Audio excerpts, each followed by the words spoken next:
پہلے تو یہ سمجھ لیں کہ مسلمانوں کا نیا سال محرم سے شروع ہوتا ہے.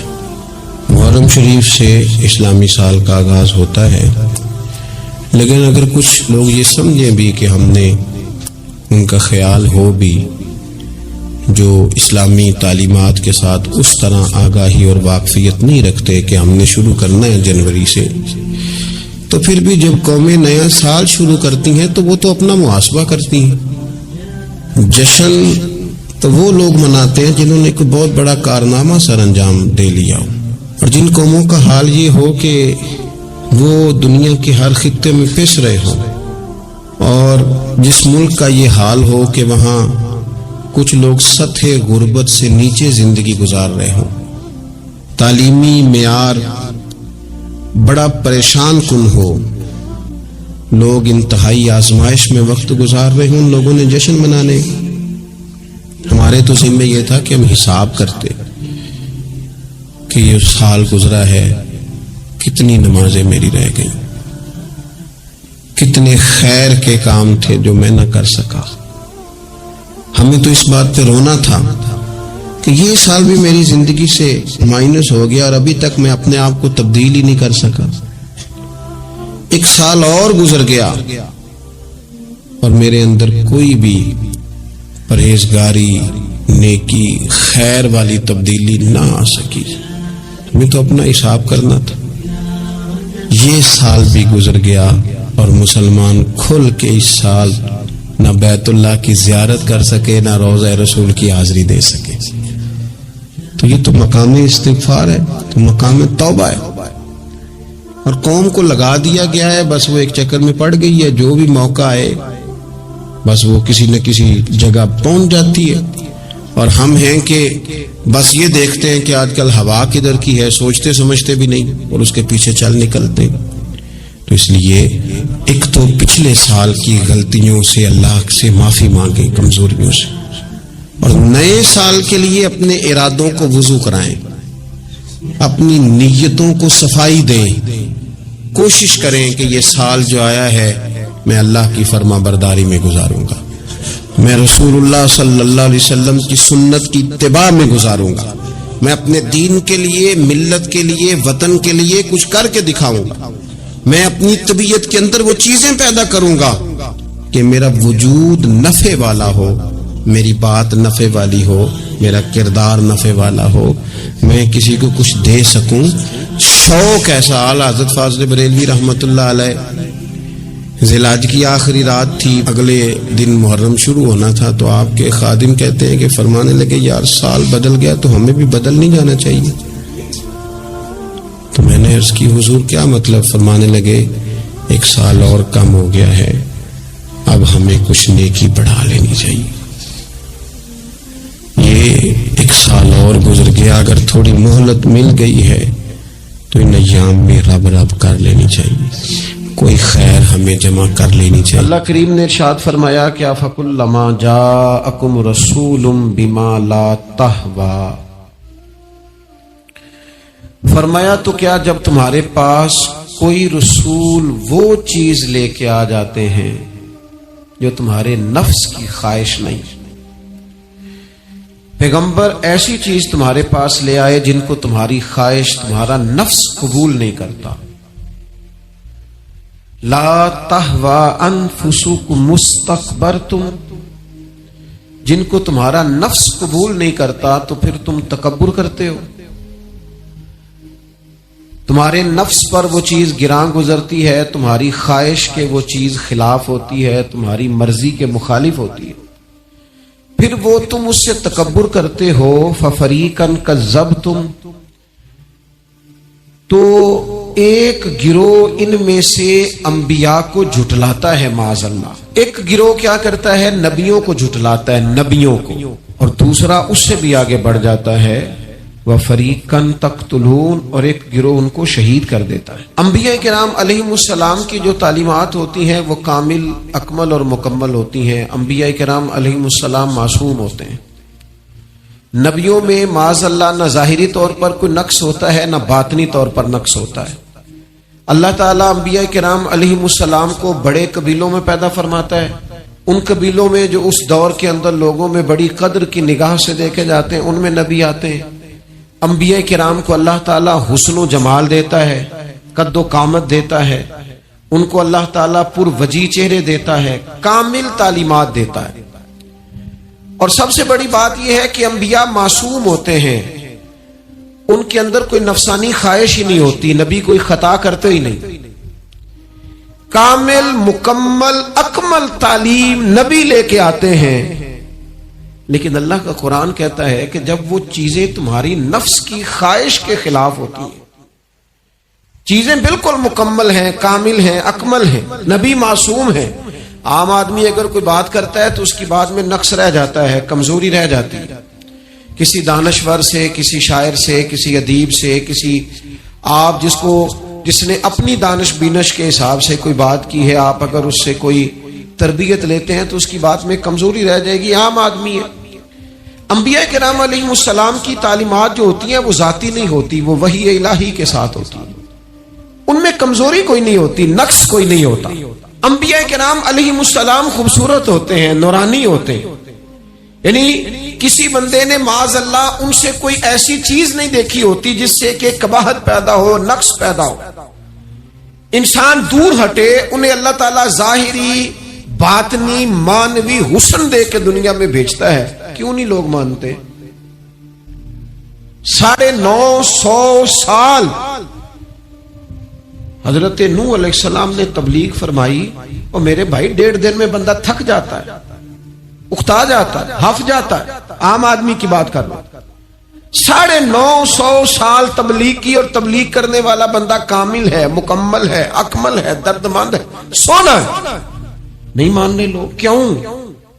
قرآن کہتا ہے اس کی وجہ یہ ہے کہ چیزیں وہ ہیں جو ان کی نفس کی خواہش کے خلاف ہیں، جو یہ ان کے نفس کی اور باطنی جو خواہشات ہیں ان کے مخالف ہیں، نہیں مانتے۔ حضرت موسیٰ کلیم علیہ السلام بنی اسرائیل کو نجات دینے کے لیے آئے، راحت دینے کے لیے تشریف لائے تھے، لیکن آپ ان کے مطالبات دیکھیں کس قدر تکلیف دی۔ کبھی کہتے تھے نہیں مانتے جب تک اللہ کو اعلانیہ نہ دیکھ لیں، کبھی وہ کوئی مطالبہ لے کے آ جاتے، کبھی وہ پانی کا مطالبہ کرتے اور کہتے 12 چشمے الگ الگ چاہیے، کبھی وہ من و سلوہ کا مطالبہ کرتے، کبھی کہتے من و سلوہ تو آتا ہے پر یہ ایک جیسا کھانا ہے، ہمیں تو الگ الگ چاہیے، وہ اجناس چاہیے جو زمین سے اگنی ہے۔ حضرت موسیٰ خوبصورت تھے، نورانی تھے، پروجی تھے، اور کمال یہ ہے کہ رب کے اتنے پیارے ہیں جن سے رب کلام فرماتا ہے، لیکن قوم ہے کہ تسلیم کرنے کو تیار نہیں، ماننے کو تیار نہیں۔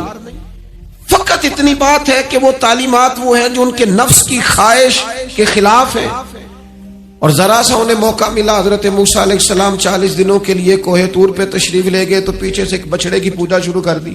جناب کلیم واپس آئے تو پھر طرح طرح کی ہیلے بازیاں۔ حضرت یوسف علیہ السلام کا تو حسن مشہور ہے نا، ساری دنیا جانتی ہے نا کتنے سونے تھے، تو کیا اتنا خوبصورت آدمی بھی کنویں میں ڈال دیا جاتا ہے؟ کیا اتنا حسین آدمی بھی بازار میں بیچ دیا جاتا ہے؟ کیا اس قدر شخص جو ظاہری باطنی طور پر نورانی ہو، اس شخص پر بھی الزامات دھر کے جیل میں ڈال دیا جاتا ہے؟ مخلوق تو فنکار ہے اس درجہ کے پل بھر میں سنگے در کعبہ سے بھی اصنام تراشے، اور تم کون ہو کیا چیز ہے داغے کبابی، لوگوں نے تو مریم پہ بھی الزام تراشے، حضرت مریم سلام اللہ علیہ پر بھی، اور جناب عیسیٰ جن کو اللہ نے کھلے معجزات دیے، کوئی ضرورت تھی کسی اور چیز کی؟ جو بچہ پنگھوڑے میں ہی کہہ رہا ہے انی عبداللہ، میں اللہ کا بندہ ہوں، کھلے معجزات اور وہ بھی پنگھوڑے میں۔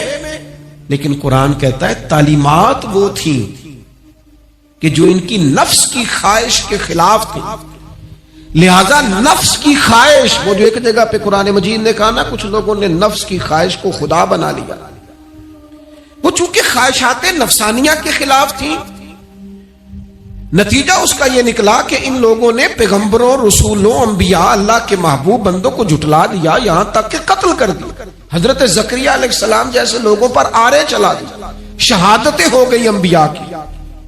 وجہ کیا تھی؟ نفس کی خواہش کے خلاف تعلیمات تھی انبیاء کی، نہیں تسلیم کیا۔ نبی اکرم نور مجسم شفیع معظم صلی اللہ تعالی علیہ وسلم کے نہ سارے معجزات ان لوگوں نے اپنی آنکھوں سے دیکھے تھے، اور ایک دوسرے کے سامنے بیٹھ کے حضور کی تعریفیں کرتے تھے کہ میرا بھتیجا ہے، اس نے کبھی جھوٹ بولا ہو، ہے کبھی امانت میں خیانت کی ہو، ہے کبھی اس کے اندر کوئی نقص دیکھا ہو۔ وہ تعریفیں، وہ خوبصورتیاں، وہ رعنائیاں۔ لیکن جب حضور نے اعلان نبوت کیا نا، اب وہ جو خواہشات نفسانیہ تھی نا، وہ جو باطن کے اندر خواہشات مچلتی تھی، میں سردار ہوں، میرے ڈھیر سارے غلام ہونے چاہیے، میں کسی کو اپنا داماد قبول نہیں کرتا، لہذا بیٹی کو زندہ دفن کروں گا، میں یہ کیسے قبول کر لوں کہ غریب آدمی میرے برابر میں آ کے بیٹھ جائے، برادری کی اونچ نیچ کیسے چھوڑ دوں۔ کل تک کہہ رہے تھے آپ صادق ہیں، آپ امین ہیں، آپ حسین ہیں، آپ باوقار ہیں، ہر چیز بیان کر رہے تھے، اور جیسے ہی کہا حضور نے کہ میں اللہ کا رسول بن کے آیا ہوں، جب ماننے کی باری آتی ہے نا، ماننے کی، حضور علیہ الصلوۃ والسلام پہاڑی پر تشریف فرما ہے، اور کریم محبوب علیہ الصلوۃ والسلام نے اونچی پہاڑی تھی، اس طرح کوئی آدمی یہاں دیوار پہ اوپر کھڑا ہو جاتا ہے تو آپ تو اس طرف نہیں دیکھ رہے، وہ ادھر بھی دیکھ رہا ہے، ادھر بھی دیکھ رہا ہے۔ اونچی پہاڑی پر حضور کھڑے ہو گئے اور کھڑے ہو کے فرمایا، اگر میں تم سے کہوں کہ پہاڑی کے اس پار دشمن ہے اور وہ تیاری کر کے آ چکا ہے، تم پر حملہ آور ہو جائے گا، کیا میری بات مان لو گے؟ دیکھا نہیں تم نے، میں کہہ رہا ہوں دشمن ہے، تسلیم کرو گے؟ سارے مکے کے لوگ جمع تھے، کہنے لگے کیوں نہیں مانیں گے، آپ صادق بھی ہیں اور امین بھی ہیں، آپ کی زبان سے کبھی جھوٹ نکلا ہی نہیں۔ یہ خاص پیغام حسین کانفرنس میں عرض کرنا ہے آپ، بھئی میں اگر کہوں کہ اس طرف دشمن آ گیا ہے، تم نے نہیں دیکھا، میری زبان پر اعتبار کرتے ہو؟ یا رسول اللہ، آپ صادق اور امین ہیں، آپ نے کبھی جھوٹ بولا نہیں، خیانت کی نہیں، 100% یقین ہے، مان لیں گے؟ یہ بات ماننے کو تیار ہیں، یہ بات تسلیم کرنے کو تیار ہیں کہ آپ صادق اور امین ہیں، تو حضور نے فرمایا جس زبان سے تم یہ ماننے کو تیار ہو نا کہ اس طرف دشمن کھڑا ہے، حملہ کر دے گا، اس زبان سے یہ بھی مان جاؤ کہ میں اللہ کا سچا رسول بن کے آیا ہوں۔ آپ میری بات کو سمجھیں، تھوڑی دیر پہلے بیک وقت کہہ رہے ہیں بالکل آپ جو کہتے ہیں حق اور سچ ہے، اور اب جب کہا میں رسول ہوں مان جاؤ، تو معاذ اللہ تعالیٰ ابو لہب کہنے لگا آپ کے ہاتھ ٹوٹ جائیں، آپ نے ہمیں اس کام کے لیے بلایا تھا، طرح طرح کی بولیاں بولنے لگے۔ جب مفادات پر چوٹ لگتی ہے، جب خواہشات نفس کو چھوڑنا پڑتا ہے، جب ذرا اپنی طبیعت پر کچھ چیزیں بوجھ بنتی ہیں۔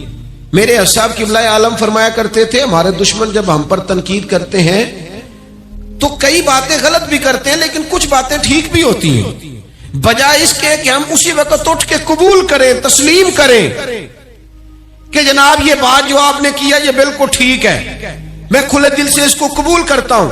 اتنی جرت کون کرے، اتنی ہمت کا مظاہرہ کون کرے؟ وہ چیزیں جو ہمارے نفس کی خواہش کے خلاف ہوتی ہیں ہم قبول کرنے کو تیار ہی نہیں ہوتے۔ لیکن جو مزاج دین ہمیں عطا کرتا ہے، وہ دین ہمیں یہ عطا کرتا ہے کہ جب تم یہ دیکھو نا کہ بات جو ہو رہی ہے وہ بات ٹھیک ہے، اگرچہ میرے مفادات کی بھی خلاف ہے، اگرچہ میرے نفس کی خواہش کے بھی خلاف ہے، اگرچہ میری سرداری کے بھی خلاف، ہو سکتا ہے میرا مالی نقصان بھی، لیکن چونکہ ٹھیک ہے لہذا مجھے قبول کر لینی چاہیے۔ یہ جرت پیدا کریں اپنے دل کے اندر، یہ طاقت پیدا کریں۔ یہ آج کا پیغام ہے